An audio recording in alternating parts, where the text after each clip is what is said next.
And next is types of cell and cell division. ठीक है student, तो ये सभी टॉपिक हम लोग इस चैप्टर में डिस्कस करेंगे। So let start with first topic, cell and cell theory of life. ठीक है, all living beings are made up of cell. जितने भी लिविंग बींग्स इस अर्थ सरफेस पे प्रेजेंस है, all are made up of cell. जो किससे made up होते हैं या किससे बने होते हैं, वो सेल से बने होते हैं। ठीक है, cell is the basic structural and functional unit of all living organism. जितने भी लिविंग ऑर्गेनिजम्स प्रेजेंस हैं उनकी बेसिक एंड फंक्शनल यूनिट क्या होती है, तो वो सेल होती है। ठीक है, तो याद रखना कि जितने भी लिविंग ऑर्गेनिजम्स हैं उनकी बेसिक एंड फंक्शनल यूनिट है cell. That is why cell are also called building blocks of the body. जो भी हमारी बॉडी की जो बिल्डिंग ब्लॉक्स है, मतलब जो भी छोटे छोटे अगर पार्ट्सों से हमारी बॉडी फॉर्मेशन है, उसको क्या बोल देंगे, बिल्डिंग ब्लॉक्स। तो building blocks of our body is called cell. It is just like a bricks. जैसे कोई बिल्डिंग हम लोग फॉर्मेशन करते हैं तो उसमें जो ब्रिक्स हो जाए, ईंट वगैरह होती है, वो किसी बिल्डिंग की क्या होती हैं, ब्लॉक्स होते हैं या फिर बिल्डिंग ब्लॉक्स होते हैं। ठीक है, तो उसी तरीके से हमारी बॉडी के जो बिल्डिंग ब्लॉक्स है वो क्या है, सेल्स हैं, which are use to make building. ठीक है, तो ब्रिक्स जिससे बिल्डिंग फॉर्मेशन होती है, वैसे ही हमारी बॉडी फॉर्मेशन होती है सेल से। A human body is made up of millions and millions of living cells. जो ह्यूमन बॉडी होती है वो किससे फॉर्मेशन होती है, millions and millions of living cells. ठीक है student, in 16 1665 used a simple microscope to observe the slide of cork obtained from bark of the tree। जो साइंटिस्ट था उसका नाम क्या था, रॉबर्ट हुक। उन्होंने क्या किया 1665 में using small microscope to observe the slide of cork. Cork की स्लाइड को क्या किया, ऑब्जर्व किया। And obtain from the bark of the tree. इसको कहां से ऑब्टेन किया था, बार्क ऑफ द ट्री से। ठीक है, he observe some honeycomb like structure. इनके अंदर उसने क्या देखा कि जो हनी कॉम्ब होता है या फिर हनी जिसके अंदर अपना जो भी शहद है उसको इकट्ठा करती है, उसको क्या बोलते हैं, Honey comb. Which is the compartment of boxes separate from each other by the wall of और पार्टीशन। जो हनी कॉम्ब होते हैं उसके जो क्या होते हैं, वेरियस कंपार्टमेंट होते हैं और बॉक्सेस होते हैं जो कि एक दूसरे को क्या करते हैं, उसकी जो वॉल्स होती हैं वो एक दूसरे को सेपरेट आउट करती हैं। ठीक है, Hooke name this compartment cells. ठीक है, हुक ने क्या किया, इन जो कंपार्टमेंट है उनका नेम क्या दिया, cells. But cell that observe were actually dead cell in the cork. उसने क्या देखा कि जो सेल्स हैं वो किस तरीके, हनीकॉम्ब की जो स्ट्रक्चर है उसमें क्या सेल्स किस फॉर्म में प्रेजेंट है, जो डेड शेल के फॉर्म में प्रेजेंट है। The cell of been living organism were observe only after the discovery. उसने सेल ऑफ लिविंग ऑर्गेनिज्म को ऑब्जर्व किया after the discovery of improve microscope. बाद में क्या हुआ, उसका जो सिंपल माइक्रोस्कोप है उसको उसने क्या किया, इम्प्रूव किया। और उसने किसकी ऑब्जर्व किया, उसने लिविंग ऑर्गेनिजम्स को स्टडी की। Which very high magnification. जो भी हमारा इम्प्रूव माइक्रोस्कोप था उसकी वो कैसा था, हाई मैग्निफिकेशन था, उसकी जो मैग्निफिकेशन वैल्यू थी वो हायर थी। ठीक है, फिर cell theory of life, next topic जो हमारा है वो cell theory of life. In 1838 दो जर्मन बायोलॉजिस्ट कौन कौन थे, मैथियन शील्डेन एंड थियोडोर स्वान। ठीक है, Matthias Schleiden and Thor Schwann presented the cell theory of life. इन्होंने क्या किया, सेल थ्योरी ऑफ लाइफ को प्रेजेंट किया। The major point of the cell theory are given below.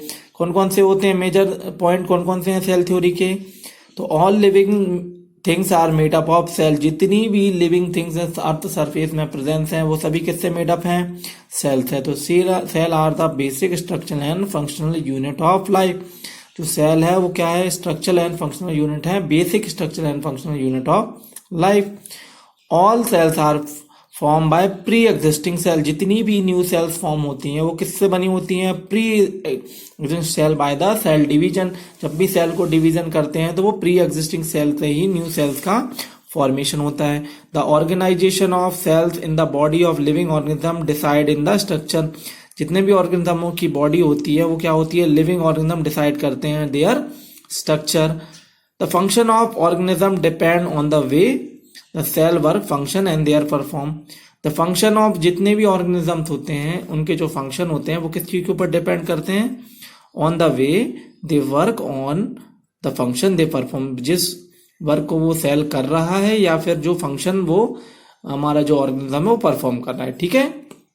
फिर इसमें फैक्ट क्या है, the word cell comes from Latin word cellula, ठीक है, सेल्यूरा।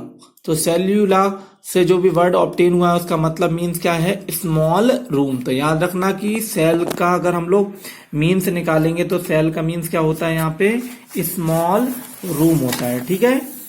फिर यहाँ पे हम लोग देख सकते हैं, आगे फर्दर हम लोग देखते हैं कि neurons and nerve cell are elongated branch and thin thread like structure. जो न्यूरॉन्स होते हैं नर्व सेल के वो कैसे एलोंगेटेड होते हैं, thin and thread-like structure. This shape enable to transmit message quickly from electrical signal from one part of the body up to another.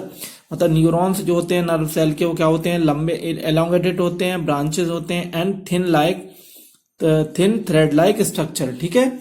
This shape enable to transmit message. इससे क्या होता है, जो भी हमारे मैसेज होते हैं वो ट्रांसफर होते हैं is quickly from electrical signal from one part of the body to the other part of the body.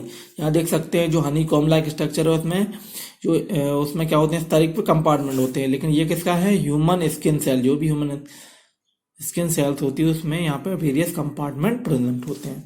Nerve cell का स्ट्रक्चर एक थ्रेड लाइक स्ट्रक्चर है, हमने बोला थिन थ्रेड लाइक स्ट्रक्चर है। ये किसका स्ट्रक्चर है, unicellular organism like amoeba.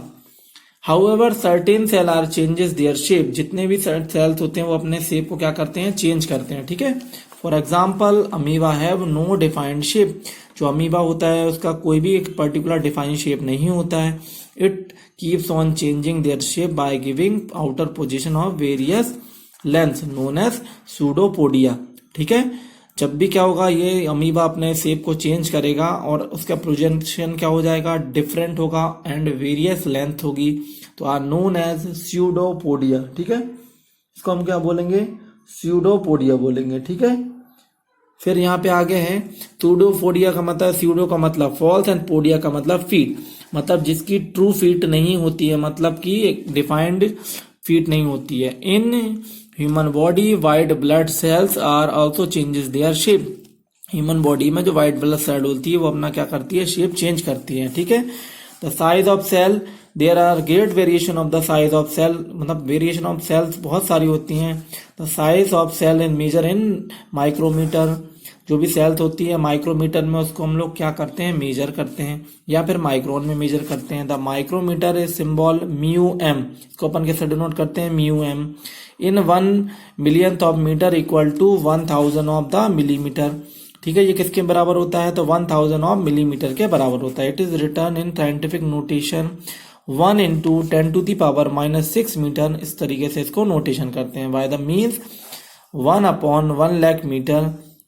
The typical size of about 10 micrometre. जो भी सेल होती है उसका टिपिकली साइज कितना होता है, 10 micrometer.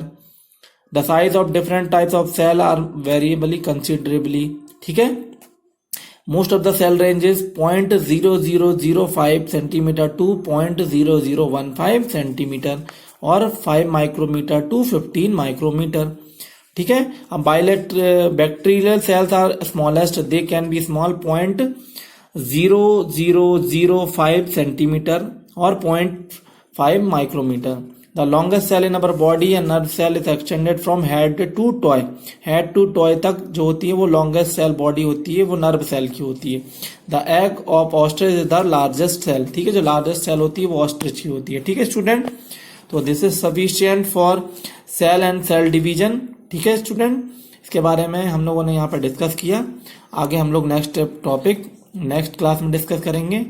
So that is sufficient for today's class. We will meet in our next class with next topic. So thank you so much.